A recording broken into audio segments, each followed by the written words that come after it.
कुंडली गवरदे हर विठ्ठल श्री ज्ञानदेव तुकाराम पंढरीनाथ महाराज की जय।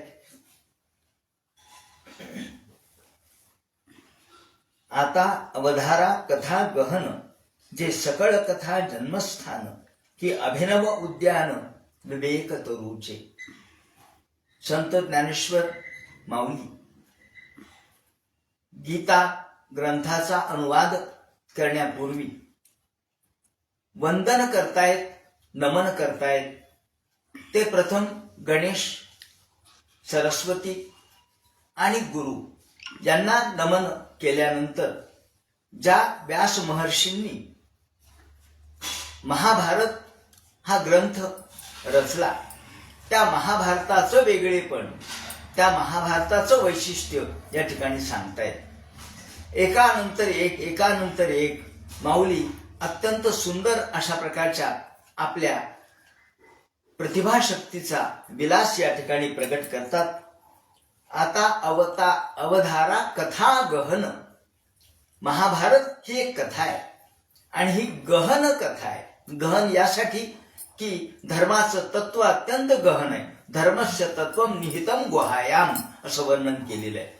धर्माचं तत्व हे सोपं नाहीये, अत्यंत सूक्ष्म हा धर्म आहे आणि हा धर्म जो ग्रंथ सांगतो तो महाभारत हा ग्रंथ आहे। महाभारत याला 5वा वेद असं म्हटलेलं आहे। पंचमो वेद उच्यते असं महाभारताचं वर्णन आहे। कशामुळे तर धर्माच्या दृष्टिकोनातून महाभारताने अनेक विध अशा प्रकारचं धर्म विवेचन केलेलं आहे। व्यक्तिधर्म, राजधर्म, पुत्रधर्म, पुत्री धर्म, त्याचप्रमाणे राजाचा धर्म, सेवकाचा धर्म, अशा अनेक पद्धतीने व्यासांनी आपल्या धर्माची प्रतिष्ठा या ग्रंथामधून केलेली आहे। म्हणून याला 5वा वेद असं म्हणतात आणि म्हणूनच माऊली म्हणतात की ही कथा अत्यंत गहन आहे, जे सकळा कथाचे जन्मस्थान। एकही कथा अशी नाही की जी महाभारतात आली नाही। प्रत्येक कथा महाभारतात बीज रूपाने का होईना आलेली आहे आणि किती सौंदर्य संपन्न अशा प्रतिमा माऊली वापरतात। अभिनव उद्यान विवेक तरुचे, विवेकरूपी झाडांचं उद्यान, विवेकरूपी वृक्षांचं बाग बगीचा जर कोणता असेल तर महाभारत आहे, ज्यामध्ये विवेक आहे। आणि या विवेकाचं उद्यान अरण्य नव्हे, अरण्यामध्ये वृक्ष कसेही वाढलेले असतात, परंतु उद्यान म्हणजे बाग बगीचा, जिथे मुद्दाम शिस्तीत अशा प्रकारची वृक्षांची लागवड केलेली असते आणि जिथे सौंदर्य संपन्नता असते। ना तरी सर्व सुखाचे आधी जे प्रमेय महानिधी। आता हे भागवत ग्रंथाच्या प्रमाणेच भारत ग्रंथाचं वेगळेपण माऊली सांगतात। हा भारत ग्रंथ कसा आहे तर ते म्हणतात ना तरी सकळ धर्माचे माहेर। माऊलींना काय अंतःकरणामध्ये असेल माहित नाही, परंतु स्त्री धर्म आणि तिचं माहेर याबद्दल माऊलींना खूपच आकर्षण आहे। विशेषतः जी ऐसी माहेरी श्रीमंती होती तुम्हा ऐसी म्हणून 9व्या अध्यायामध्ये श्रोत्यांची विनवणी माऊलींनी केलेली आहे। इथे सुद्धा माहेर हा शब्द आहे। माहेर हे स्त्रियांसाठी विश्राम स्थान असतं, विश्रांती स्थान असतं आणि म्हणून 2 दिवसाचं का होईना माहेर आपल्याला मिळावं अशी स्त्रीची इच्छा असते। अशा माहेरपणाला आलेली स्त्री कशी आनंदाने राहते, कशी सुखाने राहते ते म्हणतात ना तरी सकळ धर्माचे माहेर। सगळ्या धर्माचं माहेर म्हणजे महाभारत आहे की जिथे स्त्रियांना समाधान मिळतं, शांती मिळते, आपल्या आईवडिलांचं सुख प्राप्त होतं। तर या धर्माला देखील सुख प्राप्त करून देणारं जे आवार आहे ते महाभारत आहे आणि म्हणून या ठिकाणी ते म्हणतात की हे सज्जनांचे जिव्हार लावण्य रत्न भांडार शारदेचे, शारदेचं रत्न भांडार, त्याचप्रमाणे सर्व विद्यांचं जिव्हार। सगळीकडे वेगवेगळ्या प्रतिभा वापरून माऊली म्हणतात की नाना कथारूपे भारती प्रगटली असे। भारतामध्ये महाभारतामध्ये अनेक कथा आलेल्या आहेत आणि या व्यासांच्या महामतीनं, व्यास हे काही सामान्य नव्हे, नमोस्तुते व्यास विशाल बुद्धे फुल्लार बिंदाय यतपत्र नेत्र असं आपण म्हणतो. विशाल बुद्धी असणारे, वैशारदी मती असणारे, अत्यंत विकसनशील अशा प्रकारची प्रतिभाशक्ती असणारे व्यास आहेत. आणि त्यांच्या बुद्धीमधून, साध्या बुद्धीमधून नव्हे, महामतीमधून, अशा प्रतिभा संपन्न त्यांच्या ज्ञानामधून या कथा विस्तारलेल्या आहेत. म्हणून हा काव्य रावो. म्हणून महाभारत म्हणजे काव्याचा राजा आहे. आणि ग्रंथ गुरुवतीचा ठावो, येथून रसा झाला आवो रसाळपणाचा. आणि त्या महाभारतांतर्गत भीष्म पर्वातली मी कथा तुम्हाला सांगणार आहे ती ज्ञानेश्वरी आहे. आणि या दृष्टीने ते म्हणतात सगळ्या शास्त्रांचा जर परिपाक कुठे असेल तर तो महाभारतात आहे. महाबोधाची कोवळी जर पाहिजे असेल तर ती महाभारतात आहे. कोवळी शब्दाने महाबोध तर आहेच आहे, पण अत्यंत कोवळा, कोवळा म्हणजे ज्याला आपण लुसलुशीत असं म्हणू, म्हणजे आकर्षण ज्या महाबोधाचं वाटावं अशा प्रकारचा. इथं चातुर्य शहाणे झाले, चतुरस्रता देखील शहाणपणा घेऊन जाते आणि प्रमेय देखील रुचीला म्हणजे आस्वादाला प्राप्त होतात. असं हे महाभारताचं वैशिष्ट्य आहे. माधुर्याला मधुरता प्राप्त करून देणारं महाभारताचं वैशिष्ट्य आहे. आणि कळाविद कला, कलेला सुद्धा काहीतरी शिकायचं जर असेल तर ते महाभारताकडून शिकावं. विद्येला जर काहीतरी शिकायचं असेल तर ते महाभारताकडून शिकावं. कलाविदपण कळा, पुण्याशी प्रताप आगळा. पुण्याला देखील पुण्यत्व प्राप्त करून देणारं. तीर्थम कुर्वन्ति तीर्थानी असं वर्णन केलेलं आहे.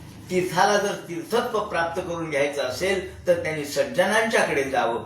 तसं ज्यांना पुण्याला देखील पुण्यवत्ता प्राप्त करून घ्यायची असेल तर महाभारतामध्ये आपल्याला प्राप्त होईल.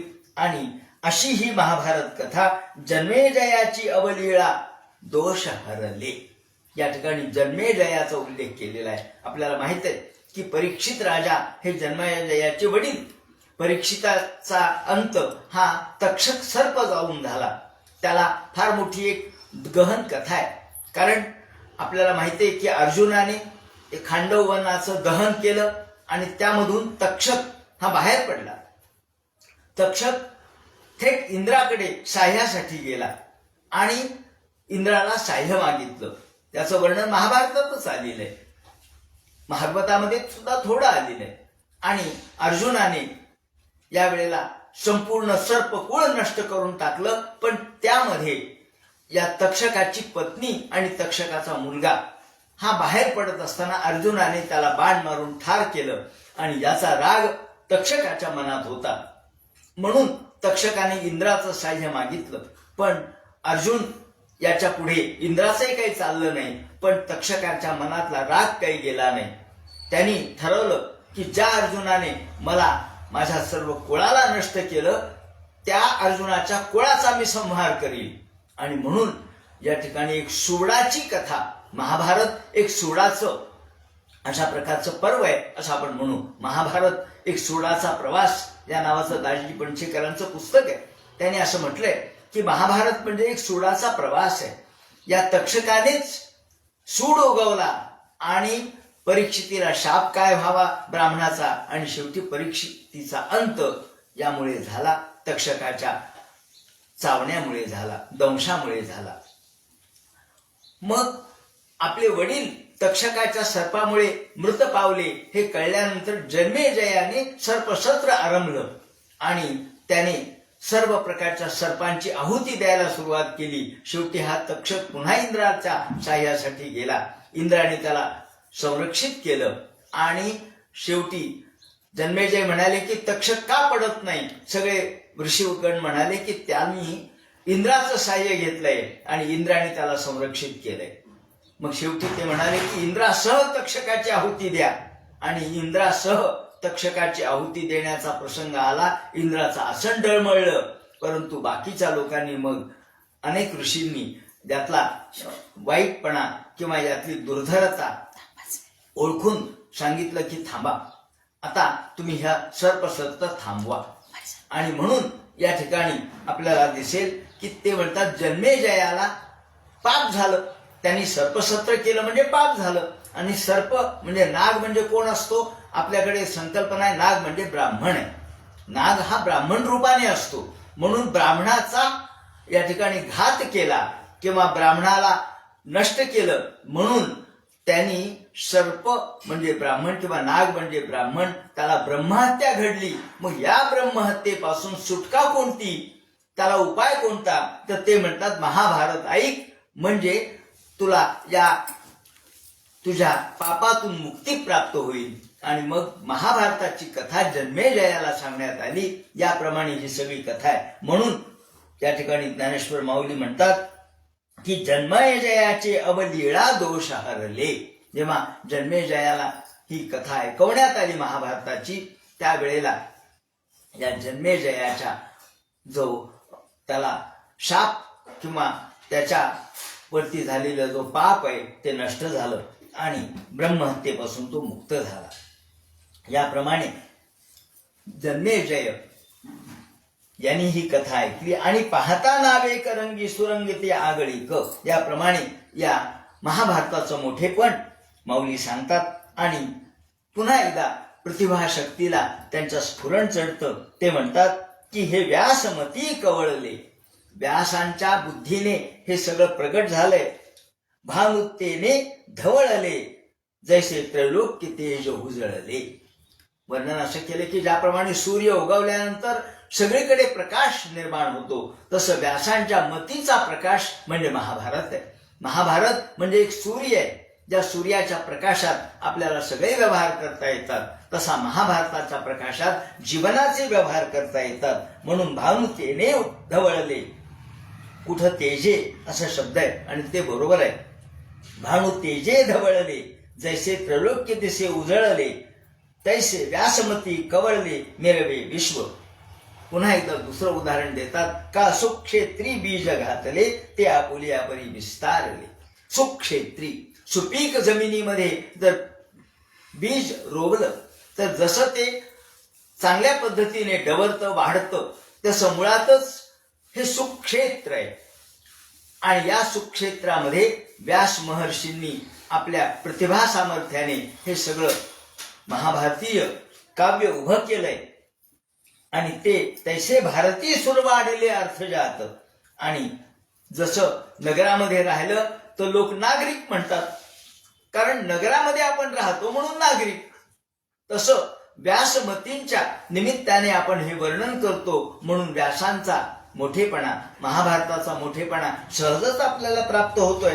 का सुक्षेत्री बीज घातले, ते आपुल्या परी विस्तारले, तसे भारती सुर वाढिले अर्थ जात. ना तरी नगरा तरी वसिजे, तरी नागरची कोईजे. तसे व्यासोक्ती तेजे धवळत सगळ. सगळ्यामध्ये व्यास मुनींचा मोठेपणा आहे. जसं आपण नगरात राहतो, एखाद्या शहरात राहतो. तुम्ही कुठे राहता हो? आम्ही शहरात राहतो. शहर हे मोठं असतं म्हणून आपल्याला सहजच मोठेपणा प्राप्त होतो. तसं व्यास महर्षींच्या महाभारताच्या निमित्ताने आपल्या सर्वांनाच मोठेपणा प्राप्त झालाय. आणि मग प्रथम वयसा काळी लावण्याची नव्हाळी, प्रगटे जशी आगळी अंगना अंगी, अशा पद्धतीचं सुंदर दृष्टांत प्रतिमा स्त्रीच्या नवनवीन असणाऱ्या नवशालिनी अशा प्रकारच्या तारुण्याच्या अनुषंगाने नुकतीच वयात आलेली स्त्री, तिचं सौंदर्य जसं देहाच्या रूपाने प्रगटतं, तसं या ठिकाणी माझं काव्य मी ज्ञानेश्वरी रूपाने प्रकटवणार आहे किंवा माझ्या शब्दातून ते व्यक्त होणार आहे, सहजच व्यक्त होणार आहे. कारण जेव्हा एखादी स्त्री वयात येते तेव्हा तिचं देह सौंदर्य तिच्या अंगोपांगातून जसं प्रगटतं, त्याप्रमाणे शब्दाशब्दामधून हे सौंदर्य माझं काव्याचं प्रगटणार आहे. ना तरी उद्यानी माधवी घडे, तेथे वन शोभेची खाणी उघडे. पुन्हा आणखी एक उदाहरण निसर्गातलं दिलेलं आहे की ज्याप्रमाणे एखाद्या मनामध्ये, रानामध्ये किंवा एखाद्या सुंदर अशा प्रकारच्या वनश्रीच्या ठिकाणी वसंत ऋतू आला तर अजूनच सौंदर्य प्राप्त होतं. वनामध्ये तर सौंदर्य आहेच आहे, बागेत तर सौंदर्य आहेच आहे, पण त्याच्यात वसंत ऋतू आला तर आणखीच सौंदर्य प्राप्त होतं. तसं मी या ठिकाणी महाभारत तर सुंदरच आहे, पण त्याच्यामध्ये माझी रचना म्हणजे वसंतराचं येणे, वसंताचे रिगमणे, झाडाचे साजेपणे. त्याप्रमाणे व्यासोक्ती अलंकारिले आवडे ते बरवेपण पातले, ते जाणून आश्रयिले इतिहासी. म्हणून मी आश्रय घेतला तो या महाभारताचा. आणि आता या महाभारताच्या संदर्भात सांगताना एकच शब्द या ठिकाणी वापरतो. त्यांनी म्हटलंय की व्यासोच्चिष्ठन जगत सर्वम. जे महाभारतात आहे ते सगळीकडे आहे, आणि जे महाभारतात नाही ते कुठेच नाही. म्हणून व्यासोच्चिष्ठन जगत सर्वम असं आपण म्हणतो ते योग्य आहे. माऊली म्हणतात म्हणून व्यासोच्चिष्ठन जगत्त्रय. व्यासांनी सगळ्या गोष्टी सांगून ठेवलेल्या आहेत. व्यासांनी सांगितलं नाही अशी एकही गोष्ट नाही.